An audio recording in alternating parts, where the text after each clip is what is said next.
What's up, everybody? Bryce Koon here with the Crowded Booth as we get ready to talk about college football, the week that week one was, the winners, the losers, some of the top games right here on this episode of the Crowded Booth. Pile in here and make yourself feel at home. The Crowded Booth is coming on. The Crowded Booth with Bryce Koon.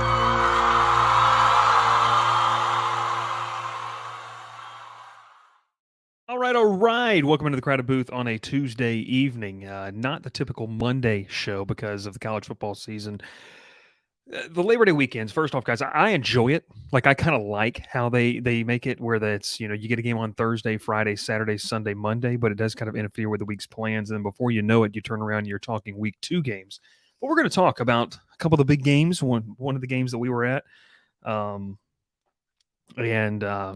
heartbreaker for a lot of the fans that are going to be in here tonight. But hey, real quick, if you're watching on Twitter, make sure to head over to YouTube or Facebook so you can get your comments in. If you're on Facebook, make sure to like the video, YouTube, hit the subscribe button as well.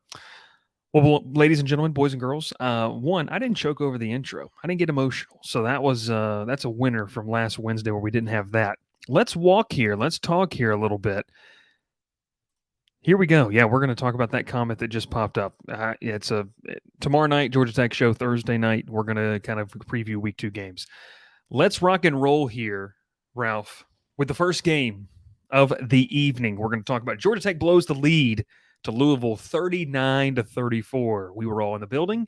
Once again, let's give a shout out. Fantastic tailgate. Had a great time. Between Montega and Justin Klingel, I don't know who it was better to meet, to be honest with you. Will made a new friend as the I made a lot of new friends. You made a lot of new friends. Made a lot of new friends as the SEC spokesperson of the show. We're going to talk about that because the SEC showed out this weekend for you, Will. They certainly did. The ACC, on the other hand. Let's talk about this game. Will, start with you. Georgia Tech blows the lead to Louisville.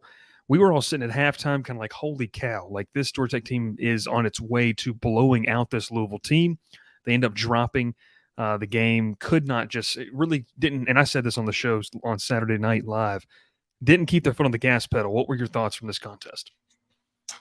Yeah, like you said, we were sitting there at halftime. I think we all thought the game was pretty much over. I mean, Tech got down early and then really took control of that game in the second quarter. But I think it showed the inexperience of a head coach, the inexperience of a play caller and Buster Faulkner. You got to have that killer instinct, and that comes with time, that comes with games, that comes with experience. I would be shocked if it happens again for Brent Key because he seems like a guy that already has that killer instinct. It shocked me that they didn't just step on Louisville's throats and put it away early in that third quarter. Yeah, I mean, that's something for me, and I know we talked about this, and after kind of rewatching the game, it was shocking because you hear Brent Key talk, you hear how emotional he is. I think this is an example, and it's one of the kind of keys I gave when I picked Louisville to win this football game, was the experience of Jeff Brom being in different situations. He's had teams that have been down like that. And he was kind of able to give whatever halftime speech, the halftime adjustments that were able to happen. But like you said, I think the good thing for Georgia Tech fans, and we know we have some watching as well, is that I don't know if it's going to happen more than once. That was the problem in the previous regime. It had continued to happen over and over again. You kind of hope this is a one and done situation. And look, it happens to every new coach. The Nick Sabans, the Kirby Smarts of the world. I almost said threw Jimbo Fisher's name in there for some reason. But guys that have coached a lot of football, I should say, they all have kind of that first introductory game, kind of a welcome to college football moment. And I think that this was one for Brent Key. And you kind of hope it doesn't happen again, especially for Tech fans this week against South Carolina State. Ralph, your thoughts. You were in the building with us. What did you take away from this game? Maybe Tech offensively, Haynes King in general. What did you like around the Yellow Jackets? Well, look, I mean, I'll be honest. At first, I thought, Tech was going to run away with it. I thought we all were. But you go back and look at some of the stats and you replay some of the game highlights. I mean, Tech had 3 or 4 big plays that put them in scoring position. Without those 3 or 4 big plays, it's probably not even 13. What was it at halftime? 28-7, 28-13 at halftime? Yep. 28-13 and a half, yeah. I don't even think it's that much at halftime. I mean, Tech had those big plays in the first half that put them in scoring position. They scored a long touchdown. Louisville was playing awful. I think they were just their offense was not even clicking at the time, and they made a lot of second half adjustments. Louisville did. It showed obviously in the final score and how the game ended. I think Tech was just they kind of rolled out there like what some schools do, just kind of keep it the same. They don't change anything. They think it's working the same way, and you got the second half and you blow it. It just happens. Yeah. Sean Taylor with the comment right there. I'll throw it up. I got to tackle. Yeah, that was a big problem, especially on the edge. Didn't really do well defensively securing the edge. I know they had some injuries to a couple of guys as well, but look, when all's said and done, you got to be able to do you just got to be able to perform. And it really didn't feel like they were able to kind of do that second half. I do want to give a shout out though, because Louisville did what they needed to do in the second half. I know we were all kind of joking about maybe the lackluster play of Jack Plummer in that first half. Guys, he finished the game 18 of 31, 247 yards, 3 touchdowns, and an interception. Jawar Jordan, 7 carries for 96 yards. Jamari Thrash, who I know, Will, you were very invested in his final stat line, 7 catches for 88 yards and 2 touchdowns. We can't shout that out yet. We can't shout that out That's yet. still in the works. It's still in the works. He's very invested into that. But look, Jamari Thrash, local kid, out of Troup County High School, a playmaker. And I think that when you talk about the ability to tackle, yeah, you got to be able to tackle, but you got to kind of give credit where credit's due. Their playmakers made plays. Georgia Tech did not. There was not a great execution. There wasn't, I think, a great game plan in the second half. And hopefully that's where you kind of learn. You kind of grow in that sense. Will, I'll come back to you on this one. Where do you think kind of the trajectory of both of these teams goes after this game? Louisville has a really favorable schedule in the ACC. Georgia Tech, we know, and plays the FCS game this weekend. But man, they've got they've got a tough one in going to Ole Miss in 2 weeks. Yeah, I think for Georgia Tech, it's going to be a fight to get to a bowl game just because of how hard that schedule was. But they showed more than enough in this game to feel really confident that you'll get to that 6th win and play in postseason. Louisville, I mean, you said that their schedule's pretty easy the rest of the way. They're trending up. If Plummer can be a little bit more efficient, they've got a really good shot of playing for that ACC title come December, thanks to that light schedule they have. Yeah, it's a light schedule, and I think it's one of the things too. I mean, look, Louisville had a lot of hype coming in. They've got a veteran coach in Jeff Brom. Like, they can definitely get to a bowl game. That's kind of the feeling of what they want to be able to attend and what they want to be able to do. And I'll speak kind of the Georgia Tech things before we go on to the next point here. I agree with you. I mean, look, this was a game that you felt like to get comfortably to the 6-win mark, you needed to have. And, I think you get a win this weekend. I don't think you get a win at Ole Miss. Now you start to kind of look at the games. You start counting them on your fingers. The road to 6. Now you got to go win at Wake Forest. You got to beat a Boston College. It would be really nice if you could beat either North Carolina or Miami. That would help alleviate some of the concerns. This loss hurts. Good. You do have to feel good. I agree. You got to feel good. I mean, Haynes King looked really, really good. He looked really comfortable in that offense. Haynes King is a quarterback that can get you to that 6-win mark no matter how hard the schedule is. He's got the talent to do it. Yeah, and I think, too, we saw his ability to throw the ball down the field. I mean, he made some nice throws. One throw that comes into my mind, he threw it kind of back shoulder and put it in a great place. Receiver just couldn't hang on to it, couldn't quite get there as he was going out of bounds. So you see the arm talent, and I think we also see why he was named the starter. We're going to talk more about it tomorrow night on the Swarm Talk, the Georgia Tech show here on the Crowded Booth, but I think there's a reason he was named the starter, and we kind of saw that, the fight, the grit he had. And we'll do that. And look, Trey Cooley, as well, the transfer running back. He had a big game, 9 carries, 52 yards, the long 23-yard score for the young man.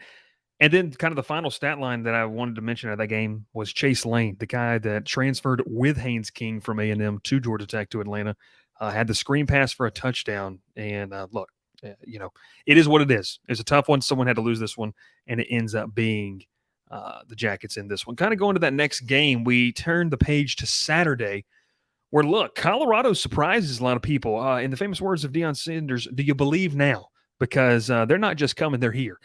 Colorado knocks off TCU. Now, look, I know this is a TCU that didn't return a lot of production last year, but it's still a talented team. No one's saying that they are going to make the playoff, but an 8-9 win team, sure. Guys, Colorado 1-11 last year. A lot of people completely mocked what Deion Sanders did this offseason. Ralph, will throw it to you first here. Your thoughts as you kind of see this game?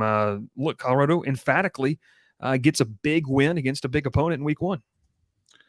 Yeah, I mean, you said it best. You said it the best way possible. Honestly, Dion showed up. They backed up everything he said.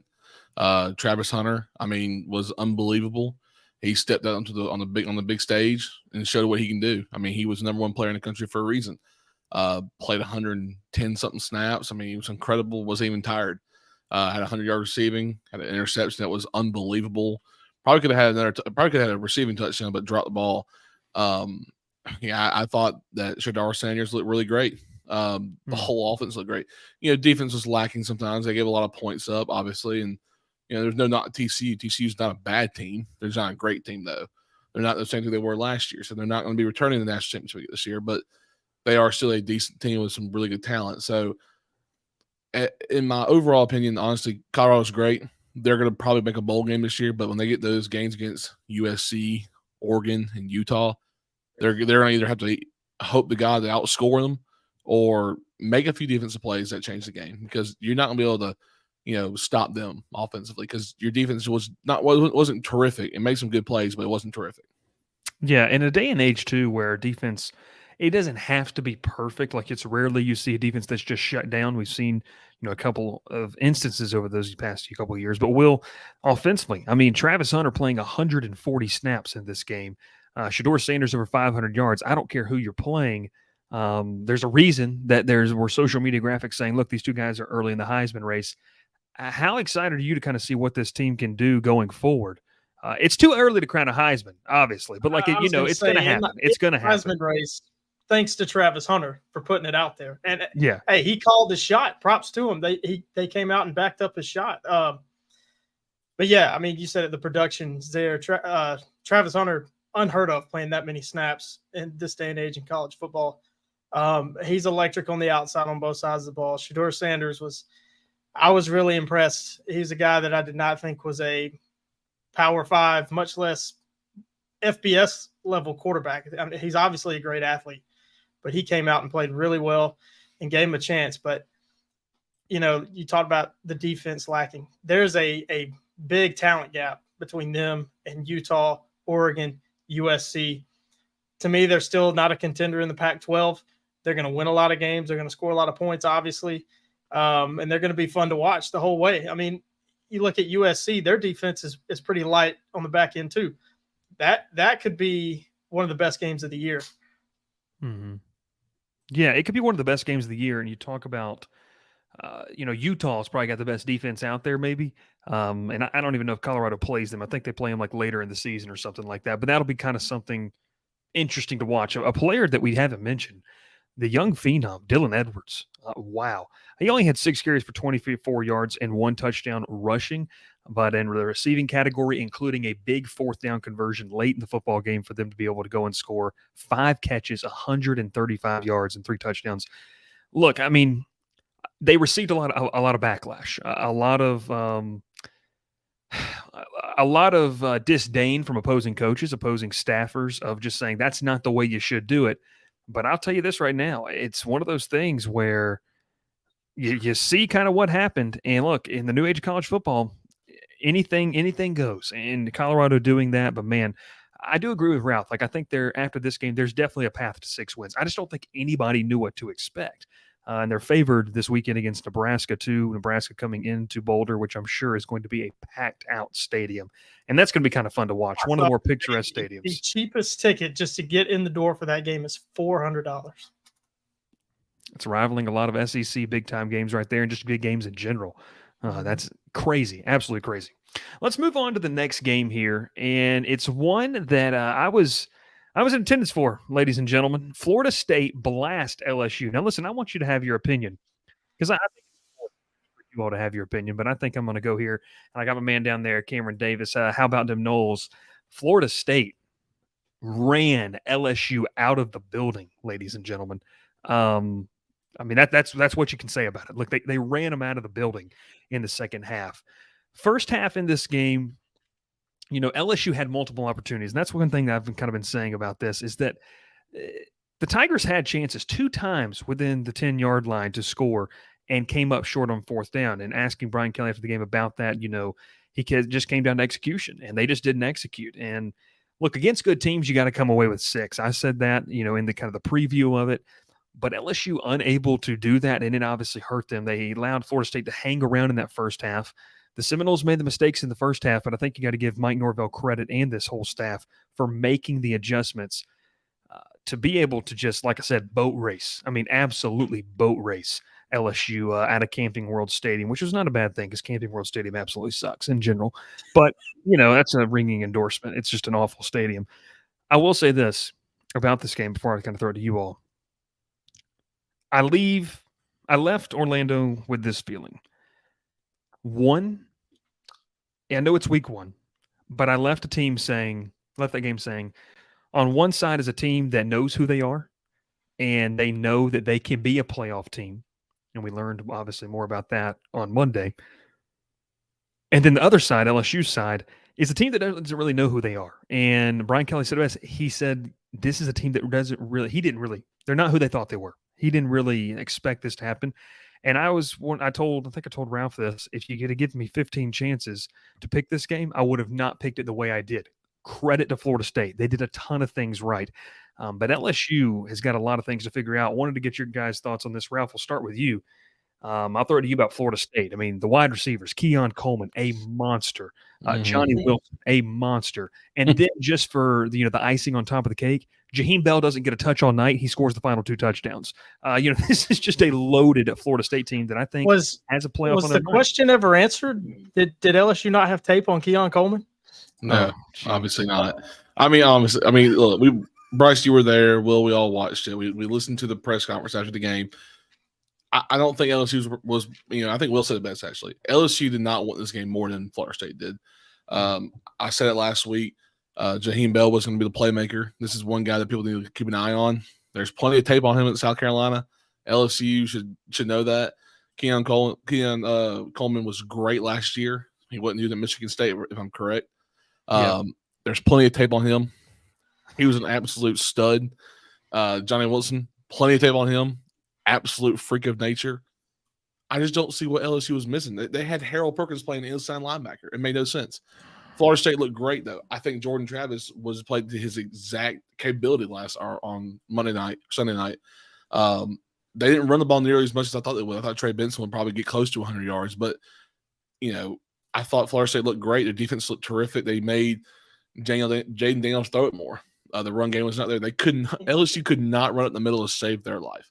And if it did, a quarterback tried to hurdle a defensive lineman. Jaden Daniels got body slam and suplex into the ground, and there's probably a dent in the ground now where he was laid out. It was bad. It was really bad. But Florida State played great, and there's nothing about it. I think we all, me and Will both had in our top 4. If I'm correct. I think Florida State looks great. They showed out, and they are proving to what they're the number 1 team in the ACC right now. Yeah, Will. Going kind of on the LSU side of things, and you're more than welcome to kind of talk about both, but I wanted to ask you this. The Harold Perkins situation is just an interesting one. A guy that was,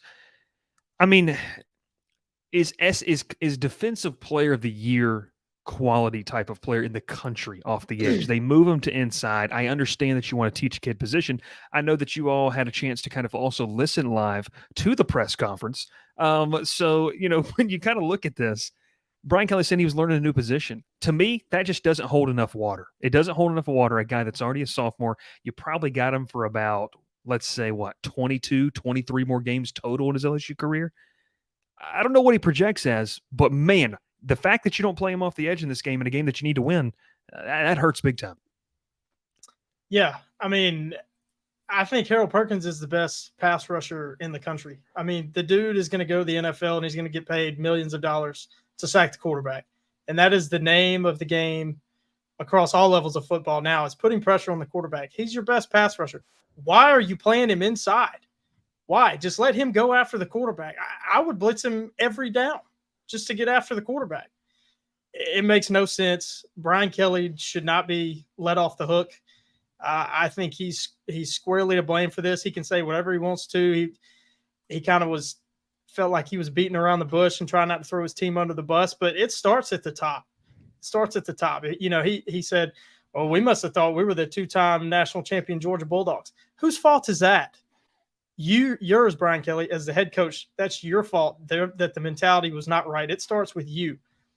And secondly, I don't know why you're even thinking about the Georgia Bulldogs. You're playing Florida State and you're LSU. Georgia's not even on your schedule. I don't know why you're thinking about them. Probably looking ahead, think you're going to get to Atlanta again just because your jersey says LSU. And that's how you walked into this game and you got beat like a team that just walks in thinking that they're going to win because of what their name is.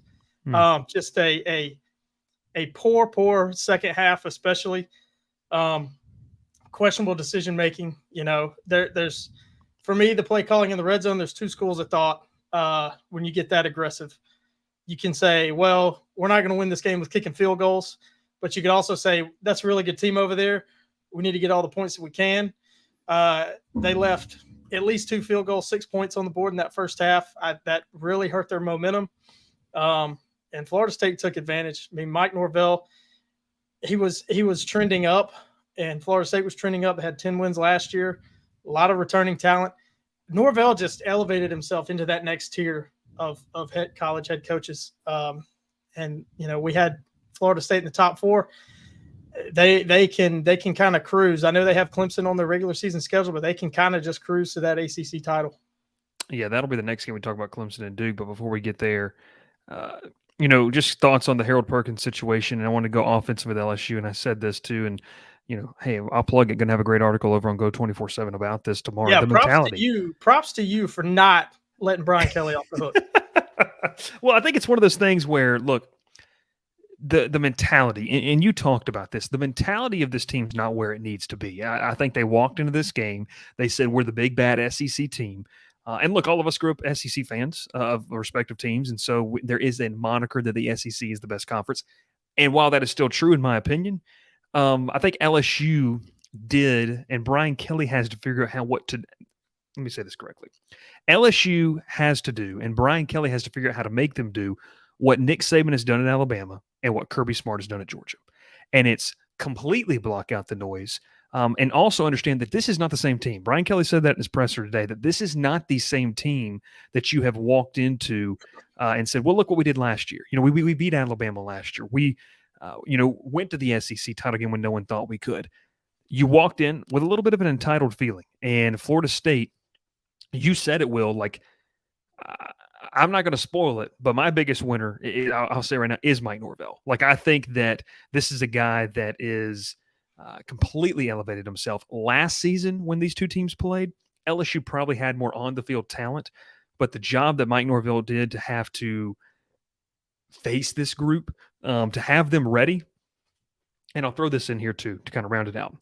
I don't know if you guys recall, but the couple of personal foul penalties that happened in the first half of this football game, it really felt like that Florida State you're like, oh man, they are overly emotional. Well, I think that played in their favor because you started to see that this team was aggressive. They were ready to be on the attack. Now, once they reined it in and played with a controlled aggression, that's what you saw in the second half. LSU never responded. What do you expect from 18 to 22-year-olds playing, most of them, the biggest game of their life? They're going to be jacked up. And for them to be able to channel that energy and kind of rein it in just enough, again, that's a big credit to Mike Norvell and the mentality that he's instilled in that program. Yeah, I mean, one more thing also, I'll go off what Will said. It's the first game of the season, man. You've been talking and practicing and hitting each other for, past few months, few weeks, and just been going at it. You got a lot of built-up anger with your teammates because you've been practicing against them every day, and they've probably been beating you because they know how you play now. You get to go out there and face someone else finally. This is what you've been wanting to do for the past few weeks. So let that steam out, let that out, and then just go out there and you get a little angry, but it's good. You want to see that though. Well, and what hurts too is one of those personal fouls that extended that first drive of the football game, unless you didn't even score on. So now you look back on it, it didn't even cost you any points. So props to Florida State. I texted y'all toward the end of that game, and I said, I feel like I just got done watching Notre Dame. Look like so. Brian Kelly is a really good head coach, had a lot of success, but he's far from being number one, which I think a lot of people were saying he was knocking on the door of last year.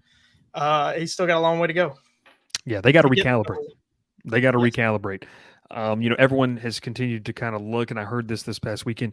Well, they need to get ready for their next big game, and that's against Alabama. 2 weeks, they're going on the road to Mississippi State. Will Rogers is a veteran quarterback, and I think that I'll say this last two about this game. When you combine a veteran team that has taken their lumps together like Florida State has, and now they're all older. That offensive line's full juniors and seniors. Jordan Travis coming back. I believe he's a fifth-year guy now. For him to be able to come back at least a fourth or fifth year in Travis, you look at these guys, they played a lot of football together, and that matters. It really matters when you get guys that played a lot of football together. They've gone through the 5, the 6, 7 win seasons. They get a little bit of taste of success, and then this year they just come out with all cylinders going. Jordan Travis is a fifth-year Florida State player, a sixth-year college football player. That's a lot of football. Hey, let's roll to the next game here. Talking about the ACC staying inside that conference, guys. I went to bed at 8:30. I didn't even watch the end of this game. I couldn't. You didn't I know miss that anything. Duke stuns Clemson. Wow. Our good friend down there, Dr. Bob. Dr. Bob was at the game. Dr. Bob's responsible for that the Crowded Booth clip, by the way, that we posted on our social media. So shout out to Dr. Bob. Guys, this game right here. First off, I've been telling you, Riley Leonard is a pretty freaking good quarterback. Like he is pretty good. And he did enough for his team to win. Mike Elko, Ralph, I know Will wasn't here for this show. You loved Duke. You said that, you loved Mike Elko, the job that he did in year one. What does it look like for them to elevate? Well, this is the first step. Now, I know we're going to talk about Clemson here in a second, but Ralph, kind of your thoughts on what Duke was able to do last night. Well, yeah, I mean, basically, I'll just go ahead and say like you did earlier. I got the Duke Blue Devils as my first week winner. I think, what Mike Elko's done in a year and one game so far is incredible. It's further than anyone else has done at Duke in a long time. Have a home game on a Monday night, Labor Day. You're facing Clemson, number 19 in the country. A lot of people, overestimate. Okay, Clemson's got Klubnik now. Riley's OC now. They're looking good, and they're going to be really good this year. And Duke just goes, okay, we don't really care. And Mike Elko's great defense, shows up, and that's what I think he's very good. He's a very great defense coordinator, obviously, and defensive-minded coach. And that showed, last night. I was very impressed by Duke. I thought they looked incredibly well, and I think they're a well-oiled machine led by Riley Leonard. Like you said, I had them going over their win total this year, and I think that's already in play here. I mean, you beat Clemson off the beginning of the season. It's all you now. I mean, you're gonna face someone who's probably gonna be better than you. I don't know. Do they play Florida State? They do play Florida State because Florida State's gonna beat you probably. Florida State's very good. But I like Duke. I think they look great. Riley Leonard ran the ball very well. He's not the most efficient passer in the world. They had a lot of drops last night and some kind of bad passes, but that hones in during the season. So Duke, huge win for them and their program, and I hope that they keep rolling this year. Honestly. Yeah, I mean, look, Duke was efficient. And you mentioned, I mean, obviously the years of David Cutcliffe, he was a good head coach there. But to come in kind of in a rebuilding project in year one, I mean, look, it's huge. Will, I mean, what they were to do, what does this say to you about Clemson? I say there's not a lot of skill position talent there. I do think Klubnik is going to be the guy one day, but outside of Will Shipley, I'll ask you this. Has the Dabo Sweeney train of we're not going to take transfers, I think we're starting to see the cracks in that philosophy. Yeah, Dabo needs to evolve quickly. I mean, he said it in the lead up to this game. Garrett Riley's coming in, but that's not his offense. It's the Clemson offense. He said they always work together as a staff, and he's bringing in Garrett Riley to coordinate the Clemson offense. Why bring in a Garrett Riley, a guy that lit it up with TCU last year and got them to a national title with an explosive offense? Why bring him in? Why not just promote from within like you've done forever? Dabo, I don't know if it's an ego thing. I don't know if it's just being out of touch with your program, but Dabo's got to evolve quickly because this thing, I know they won 10 games last year, but it felt like they kind of sleptwalked to 10 wins. I don't think that's going to be the case this year. They got a target on their back. They're vulnerable. Everybody sees Duke, steps up and beats them. That makes every other team in the ACC feel like they can beat Clemson. They've always given Clemson their best shot, but now there's a real belief that they can beat them. And this thing could go flying off the rails really quickly. Yeah, I think when you look at Garrett Riley, I think that he's a great offensive mind. He's had offenses that have averaged over 34 points a game for the past 3 years. The first two at SMU, last year at TCU, and there's a school of thought too, guys, that if Garrett Riley were to hit the ground running at Clemson, he could be a one and done. Like he could be a guy that gets a head coaching job at a Group of 5 school if necessary. He could be a one and done either way because everybody will look at this as a Exactly. one-off because they know what he can do. And Dabo's saying, well, it's not his offense, it's the Clemson offense. And didn't that kind of just give plays him in even Garrett Riley's more? favor. Yeah, it didn't. That's what I was going to say. Didn't that kind of give him even more of a boost there? You look back at Clemson, it kind of feels like the past couple of seasons, their entire offense has been Will Shipley, fantastic player. I mean, great player. Really, really But good. they had a lot to replace defensively, and it's not the same defensive front. They still got some of those guys there. But I think what Duke showed, and you said as well, and look, we got Georgia Tech fans watching as well, is that now Clemson's not the invincible team that you've seen. Now that game, and I'll talk about, Georgia Tech here just for a second. The game where you kind of felt like between Georgia, Clemson, and Ole Miss, what was the most winnable? I mean, if I'm a Georgia Tech fan, I'm saying, okay, it's Clemson. I mean, because you just don't know. Like, you just don't know what Clemson's going to be. I would have said that before. And you would have said that before. So I think that with Clemson, I agree with you. There is got to be a sense of urgency to kind of get with the times on this. I don't think all of the problems stem from not using the transfer portal. No. But you've got to develop some talent because, guys, we're far removed from the days of, and we'll just pick on a couple of guys, like E.J. Williams and Justin Ross and, we'll even go back further, Sammy Watkins, all of the guys receivers that have been there. Hunter Renfrow, I'll throw him in the category, of guys DeAndre Hopkins. Thank you.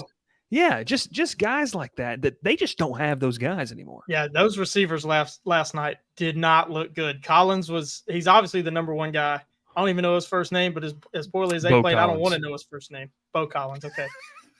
It felt like every third down or fourth down they went for, Klubnik throws a good enough ball right at his sticks, hits the receiver in the hands, and they drop it. Yeah. You can't have that. I mean, you're not going to beat anybody. And you talk about the defense replaced a lot. I thought their defense played really well. Duke hit some really big plays that really burned them, but I thought for the most part they stood up pretty well. But you're not going to beat anybody when you get inside the 5 and fumble it twice. Yeah. I mean, and that's not on the coaches, that's on execution, but the offense still was not good. In the second half, Clemson didn't punt and they didn't score. I've never seen a half that went like that. Yeah, because, I mean, Will, I'm going to read you some of these stats, and it flows into what you were just saying. Clemson was 7 of 15 on third downs. They held Duke to just 5 of 15. They had a lot of third and longs, too. Yeah, and it's just nuts. It's crazy to look at. Now, I think, you obviously mentioned just one penalty from Clemson. The turnover, kind of aspect, interception. They win the time of possession battle. I mean, if you just look at the box score and you kind of, you mark out the score, you say, oh, Clemson won this game. Like Duke hung around. It was a good effort. But then you look at it and it's like, it doesn't come down to that. And it comes down to kind of red zone efficiency. Same thing we talked about with LSU. I would say, to me, LSU would be my biggest loser, but then Clemson played on Monday night. So that gets LSU fans kind of off the hook in that sense. If you're Clemson, you don't hit the panic button after this game. And Dabo's not going to, knowing him. He's never going to hit the panic button, but they got a lot of things to fix, and getting beat by Duke by 3 touchdowns is not a good look. I want to go over to Dr. Bob here because this is a really good comment. Dabo's been micromanaging that staff. I think Dabo's always been overrated. I think he got really lucky hitting Yahtzee on 2 quarterbacks, Watson and Lawrence. But we mentioned that's 2 generational talents at the quarterback position. He then follows up. He had the best defensive coordinator in the country in Venables, started his ascent before Smart got rolling at Georgia, and his FSU began to get dysfunctional in the late Fisher years. I think that's a great point. I mean, you talk about he took advantage of a very weak ACC. Now, listen, he's still a good football coach. To win 2 titles and beat Alabama in the process, you still got to be a good football coach. But was it kind of elevated just by elite quarterback play? I mean, that's a fair question. They had some good players. Elite quarterback play and great defense players. We forgot how great the defense was when Venables was there. Terrific defenses, honestly. Yeah, shout out Vic Beasley. Just an absolute bust. Grady Jarrett standing strong with the Atlanta Falcons. Grady Jarrett's fantastic. I love Grady Jarrett. Let's roll into the next topic of conversation here, Ralph, and let's get to our big winners. Ralph and I've kind of hinted at ours. So, Ralph goes Mike Elko. I go with Ralph. Do you want to talk some more about Mike Elko? I mean, honestly, just it's there wasn't much to say after what I said, Ollie. Duke's got a favorable schedule for the next few weeks. I think what we're really looking forward to is that matchup against Notre Dame. That's not until obviously the 30th of September. Yeah. That's where I think we learn, because they're going to go undefeated till then. Yeah. You got Northwestern, UConn, and you got Lafayette over there. So good You can luck. now put Mike Elko in a category with Steve Spurrier. They're the last two Duke coaches to be the top 10 AP ranked team. Gotta love it. Spurrier did it in 1989. That's why you tune in this show for absolute just That's nuggets right. and information there. Great If stuff. there's useless sports information, it's probably right up here. Lock and key. Key's been thrown in the bottom of the ocean. There you go. I got you.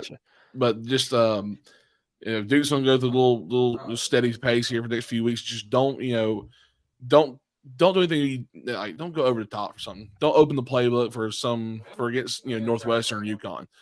Keep it simple. Riley Leonard runs that offense. Let him do his thing. Notre Dame, you come prepared. You get them at home. You feel comfortable at home playing against them. That's where we learn if this team is for real. Because if it's for real, you got NC State and Florida State.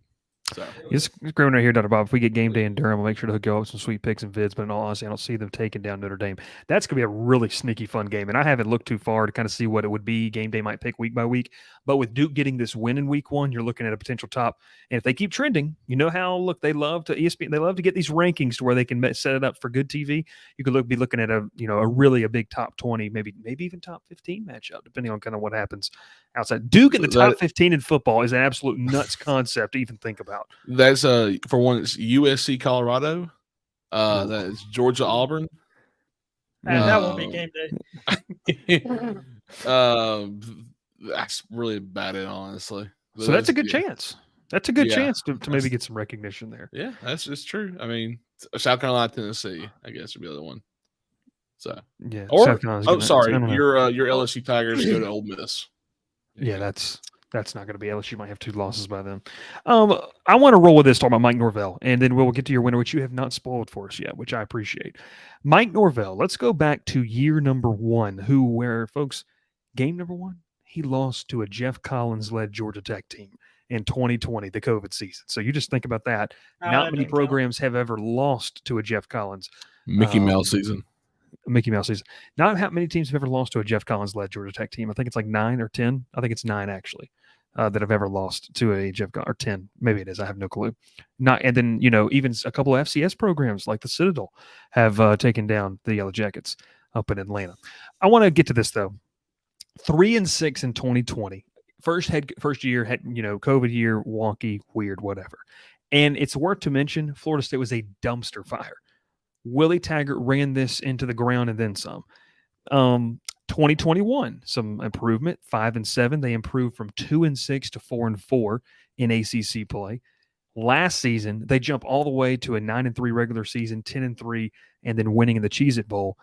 Guys, there's been steady improvement, the entire time. And when you talk about Norvell, this is what stood out to me in this game. The marriage of veteran talent, like I alluded to earlier, and high-impact transfers. 2 big names for me, Keon Coleman and Braden Fisk. You knew you had Jared Verse on the outside, but you add in Braden Fisk, who just dominated the interior of LSU's offensive line. Guys, but it's so rare that we see those 2 facets of the game come together and pan out so well in week 1. You just don't. You think to yourself, they're going to have some time to gel. It feels like that team's been playing like a month earlier than everyone else. Like that's what it looked like to me, especially in that second half. I got Mike Norvell as my big winner, and I think now with what we've seen, the pressure's on because now you've showed your hand. You're the most dominant team in the ACC starting off. If you don't make that ACC title game, and for some reason you don't make the playoff, it might be a failure. I don't know. It just kind of feels in a year where the ACC is extremely weak. Do want to shout out North Carolina, 9 sacks, 17 sacks last season. They had 9 against a putrid and feeble South Carolina offensive line. Will, who's your big winner for week 1? Oh man, this is tough. Do I go with the low-hanging fruit? I think I have to. Coach Prime at Colorado, no doubt about it, gets a huge upset victory. I was a doubter. Am I a believer? We're trending that way. I'm not going to say I'm a believer yet because they still got a long way to go. But there's no doubt he's the big winner. I mean, he showed that he's a legit coach, which most people already believe, but he proves it now. First game in the Power 5, gets that Power 5 win on the road as a 3-touchdown underdog. It kind of justifies the way he's built and turned over that roster, because that Colorado roster may have been the worst in the country. And to turn it around and to come out and score 45 points, just enough to get, if they didn't win, it would have justified. He still would have been my big winner if they'd have lost by a touchdown or by 3 points. It's got to be Dion, the big winner. Yeah. No, I like it. I like it. We got to throw this on here. Will chooses Colorado over an SEC team. That's the big news that Ralph wanted to show on there. No, look, seriously, I agree. You're giving me a chance, and I'm going to talk about the SEC. The SEC was pitiful in week 1. I mean, 0-3 in primetime games, 0-2 against the ACC, which that's going to catch me. Tennessee throttled Virginia. Oh, does that count? Who else is throttling Virginia? Not Georgia Tech. We keep going. The SEC just not very good as a whole. I mean, they beat the teams they should have beaten, and then lost to the teams that they could have lost to. Yeah. No, I'm with you there. I'm with you there. I think that the SEC needed to improve a little bit on what they did. But hey, overall, week 1. I mean, look, you don't want to overreact. You don't want to, put in locks that you necessarily have to keep the entire season. I do want to shout out Ralph, because Ralph has hit on. Out of the 3 of us, Ralph was not the person I expected to hit on some of these, but Ralph hit on his Duke preseason. And Ralph, what was your lock for last season for last week? What was your best bet? Oh, it was Tulane over South Alabama. And Ralph, look, Ralph hit on that. Will, did you hit on yours? I did not. You did not. Hawaii let me down. I don't even remember mine. I think mine. I didn't hit on mine. NC State over UConn.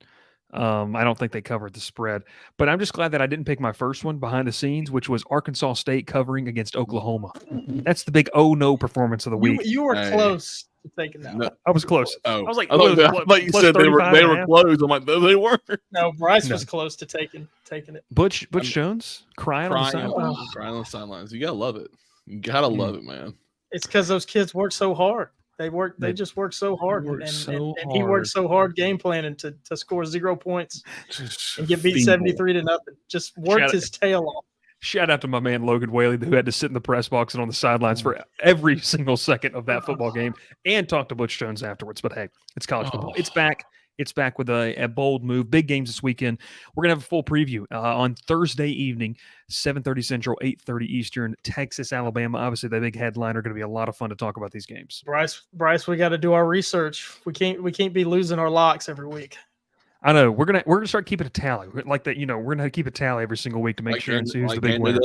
Yeah, we're gonna make sure we do that. So that'll be. I saw it on game day on Saturday. Someone went 9-1 last year, and it was like the most random person you would think. And they probably just picked it off the color of the uniform. And that's how this thing goes.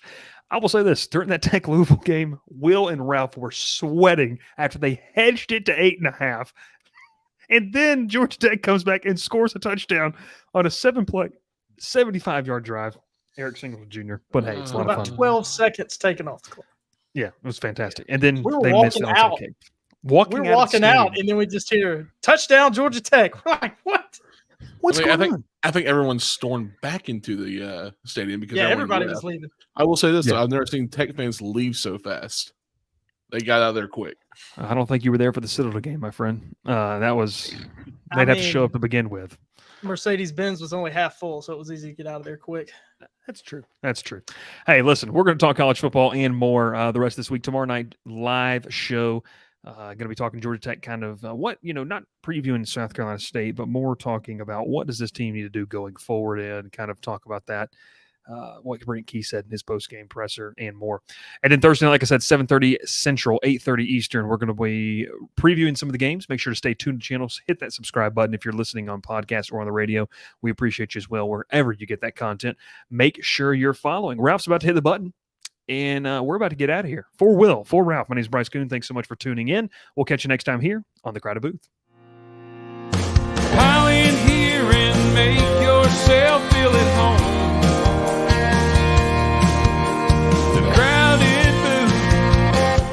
Coming on the Crowded Booth with Bryce Koon.